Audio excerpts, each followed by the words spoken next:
America और Russia में एक बड़ी जंग के खतरात मंडराने लगे।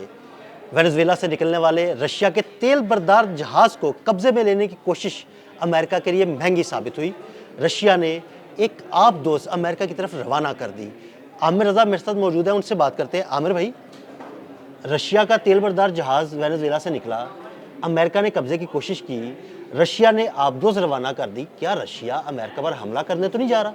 देखिए, सबसे पहली बात तो ये है कि मैं तो पिछले जब से मडोरो को उठाया गया, निकोलस मडोरो को, उस दिन से कह रहा हूँ कि ये अमेरिका ने आलमी जंग छेड़ दी है और अब दुनिया दो ब्लॉक्स में तकसीम हो जाएगी।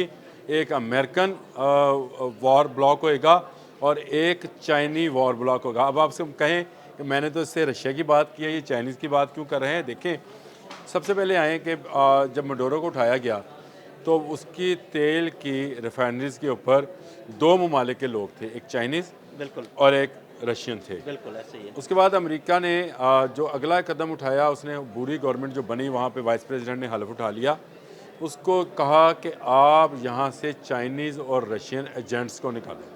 अच्छा, ये एजेंट्स को, ये एजेंट हम 007 एजेंट समझ रहे होते हैं, ये वो एजेंट्स थे जो कि कंपनीज होल्ड कर रहे थे तेल की और गोल्ड की माइनिंग का काम कर रहे थे। इनको निकालने का मकसद ये है कि यहाँ पर इनको निकाला जाए और जो स्पेस बने उसमें अमेरिकन कंपनीज को फिट किया जाए। और मैंने आपसे पिछले एक व्लॉग के अंदर ये बात कही भी कि वहाँ अपोजिशन लीडर जो आ रही हैं, उन्होंने कहा है कि वो अमरीकी मफादात के तहफ़्फ़ुज़ के लिए जा रही हैं और अमरीका को वेनेजुएला के लोगों की तरक्की के लिए वहाँ पर काम करना है और कंपनीज ने तेल निकालना है। फिर हमने ख़बर वो भी डिस्कस कर ली जिसमें खुलकर सामने आ गए ट्रंप, जिसमें उन्होंने कहा कि 50 मिलियन बैरल जो ऑयल है वो हम लेकर जाएंगे और उसको हम दुनिया को देंगे। देखिए, तेल, दुनिया के तेल का 18% जो है वेनेजुएला में है, यानी भाई बहुत बड़ी मिकदार है ये रशिया से और सऊदी अरब से भी बड़ी मिकदार है। मतलब ऐसे लोगों को समझाने के लिए बात कर रहा हूँ। ये 18% तेल जो है, इस पर नज़रें हैं अमेरिका की। अच्छा, यहाँ से तेल की जो तजारत करते थे वो दो मुल्क थे, एक रशिया और एक चाइना। अब रशियन आयल बरदार जहाज़ वहाँ से तेल लेकर निकलता है, बेला वन नाम है जिसका, निकलता है तो उसके पीछे जो है ड्रोन्स उड़ना शुरू होते हैं।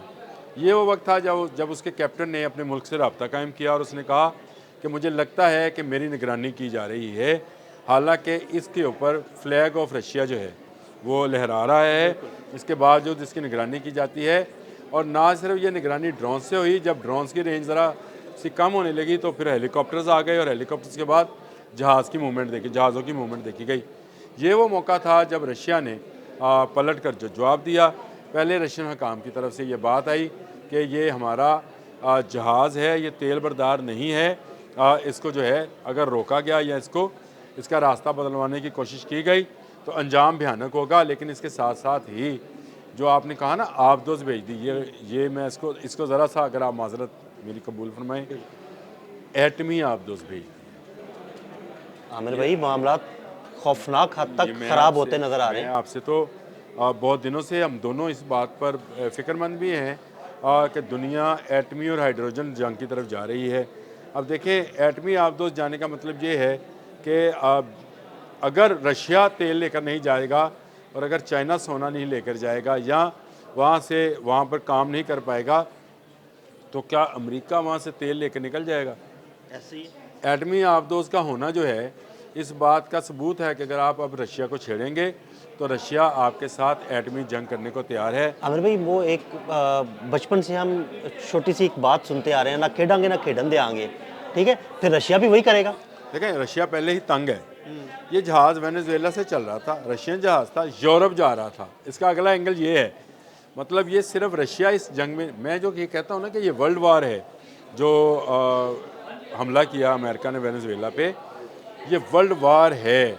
और वर्ल्ड वार इस तरह से है कि अब यूरोप भी इसमें दाखिल हो रहा है और यूरोप के दाखिल होने की बड़ी वजह यह है कि तेल की एक बड़ी पैदावार जो कि रशिया से जाया करती थी, जिसको अमेरिका कहता था कि पाबंदी लगाएं यूरोपियन से, वो तेल अब वेनेजुएला से रशिया ख़रीद कर वेनेजुएला के रास्ते ही यूरोप पहुंचा रहा था। यानी रशिया से तेल नहीं जाएगा, लेकिन रशियन ही जहाज़ जो हैं उसको ट्रांसपोर्ट करेंगे, वेनेजुएला से लेंगे और यूरोप में पहुंचा देंगे। इसमें वेनेजुएला का भी फ़ायदा था, यूरोप का भी फ़ायदा था कि उसको सस्ता तेल मिल रहा था और रशिया का भी फ़ायदा था कि उसको इससे ज़र मुबादला मिल रहा था।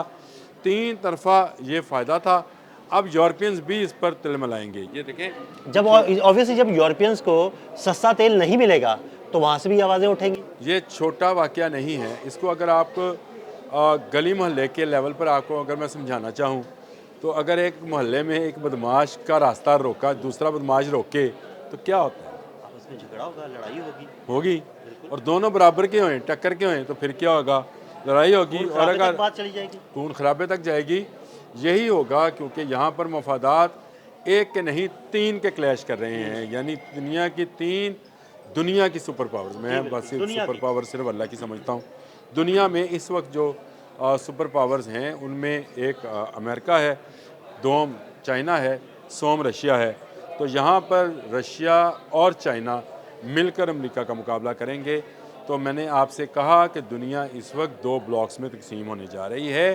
एक वॉर ब्लॉक होगा अमेरिका का, एक वॉर ब्लॉक होगा रशिया का और चाइना का। और उसमें ये देखना है कि दुनिया में कौन बाकी बचेगा।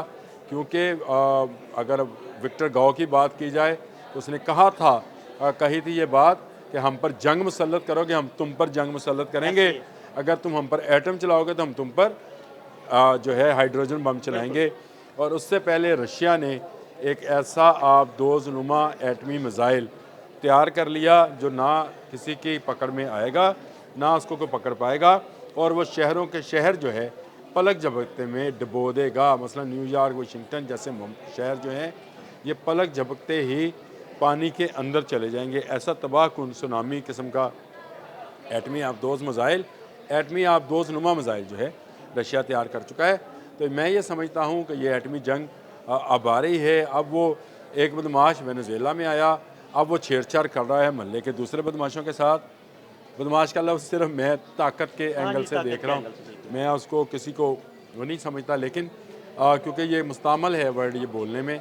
आमिर भाई, इसको सादा अल्फाज में कह लें कि तीन बड़ी ताकतें हैं। एक ताकत अगर दूसरी ताकतों को दबाने की कोशिश करेगी तो दूसरी ताकतें ऑब्वियसली उस पर रद्द-ए-अमल का इजहार करेंगी, उसका जवाब देंगी। और अगर फिल्मी अंदाज में बताऊँ तो एक हसीना है और तीन जवान हैं उसके लिए, यानी वेनेजुएला के लिए ये तीनों जो हैं निकले हैं। अमेरिका ने उसका प्रेसिडेंट उठा लिया है। लेकिन अब क्योंकि उसकी तरफ से आने और जाने वाले रास्ते पर अमेरिका चाह रहा है कि उसका कंट्रोल हो, ये कंट्रोल नहीं हो पाएगा। इससे पहले एक बड़ी जंग जो है उसका आगाज़ हो जाएगा। क्योंकि एटमी आबदोज़, रशियन एटमी आबदोज़ का वहाँ पहुँचना अलार्मिंग है पूरी दुनिया के लिए दिल भाई। और ये अलार्म मैं बहुत अरसे से बजा तो रहा हूँ, लेकिन दुनिया जो है जब भी समझ जाए अल्लाह ताला अमन अमन अमन अमन। बहुत शुक्रिया आमिर रज़ा जी। बिल्कुल, आमिर रज़ा ने बड़ी तफसील के साथ इस सारे मामले पर रोशनी डाली। अदील अहमद और आमिर रज़ा को इजाज़त दीजिएगा। अल्लाह हाफ़िज़।